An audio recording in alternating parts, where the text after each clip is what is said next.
Welcome to The Explainer. Have you ever been faced with an idea so radical you just couldn't ignore it? A moment where you absolutely had to choose a side? Well, today we're breaking down a sermon by Pastor Chris Myers that explores one of those very moments from the Gospel of John, a moment of really deep division, all sparked by a single incredible claim. Okay, let's just dive right in. The sermon kicks off with this really powerful analogy from the 1770s. Try to imagine living in colonial America. You were either a patriot, ready to fight for a whole new nation, or you were a loyalist, wanting to stay true to England. There was no middle ground. You couldn't just sit this one out. Every single person had to choose.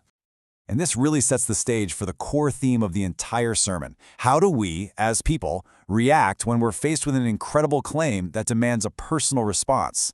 A claim so big, you can't just pretend you didn't hear it. So this idea of a required decision, this is the hook the pastor uses to frame the whole story. Let's see how he lays it all out. So here's our game plan for unpacking this. We're going to start with that revolutionary analogy. Then we'll look at the divided crowd in the actual text. We'll break down the sermon's three-part response, see how different people model those responses, and then wrap it all up with how this applies to us today. All right, now let's see how this whole idea of division plays out. We're going to jump from 1770s America all the way to 1st century Jerusalem, where a huge claim from Jesus has just split a crowd right down the middle. You can almost feel the tension, right? These people are wrestling with this question in real time. Based on what they know from their scriptures, they're debating, is this guy the prophet that Moses promised? Wait, no, is he the Christ, the Messiah? Or, hold on, can the Christ even come from Galilee? For them, this wasn't some abstract debate. It was a live, pressing issue. And all this division, it really leads us to the absolute core idea of the sermon, that an invitation this big doesn't just allow for a response, it fundamentally demands one from every single person who hears it. So here's the crucial point. Inaction isn't really an option here. As the pastor points out, even rejecting the claim is itself a response. You're forced to make a decision, one way or the other. You can't just sit on the fence. So the pastor then organizes all the possible reactions into this really clear three-part framework. An effective response, he argues, is built on knowledge, which then leads to conviction, which is then demonstrated through courage. So let's explore each one of those. So how do these three responses actually look in real life? Well, what's so cool is how the sermon uses the different characters right from the story, the crowd, the guards, even a religious leader, to really personify each one. First up, knowledge. The sermon makes it clear the crowd wasn't ignorant, not at all. They knew their scriptures. They were actively trying to connect what they were seeing with prophecies they knew about a coming prophet and the specific birthplace of the Messiah. Now this is where it gets really interesting. This slide kind of breaks down their whole dilemma. See, their knowledge of the Bible was actually correct, but their knowledge about Jesus was incomplete. They knew the Messiah was supposed to be from Bethlehem, but they only knew Jesus as Jesus of Galilee. And that one missing piece of information, well, that's what fueled all the confusion and division. Okay, so you've got knowledge, but what do you do with it? That brings us to the next step, conviction.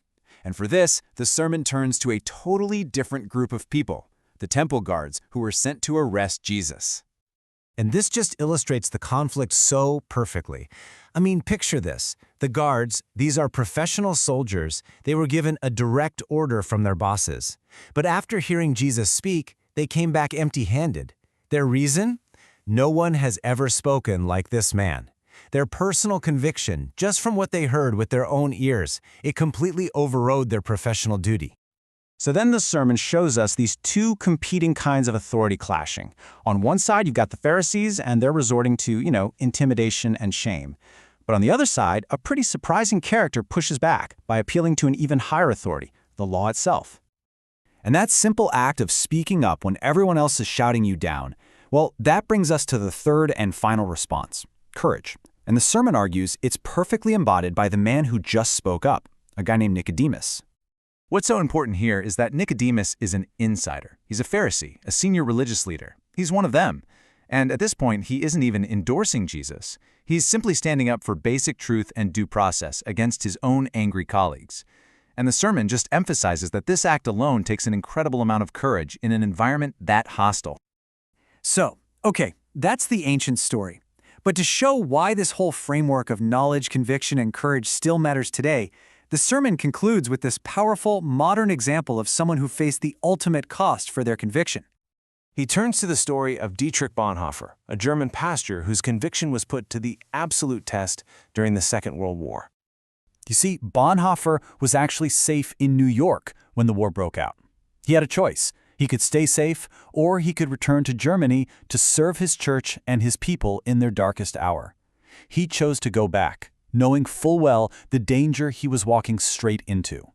The sermon uses his final words, spoken just moments before his execution, to illustrate this deep conviction that what is true is ultimately worth more than a temporary life here on earth.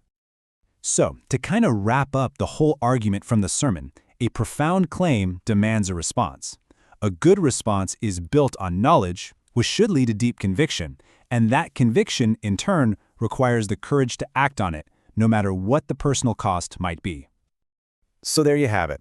It's a simple, three-part framework for responding to what you believe is a profound truth. First knowledge, then conviction, and finally, courage. The sermon lays out this path not just as some kind of historical analysis, but as a real, present-day challenge. And in the end, it leaves the listener with the exact same challenge that was presented to that divided crowd in Jerusalem 2,000 years ago, pushing us past just simple analysis and demanding a personal decision from each of us.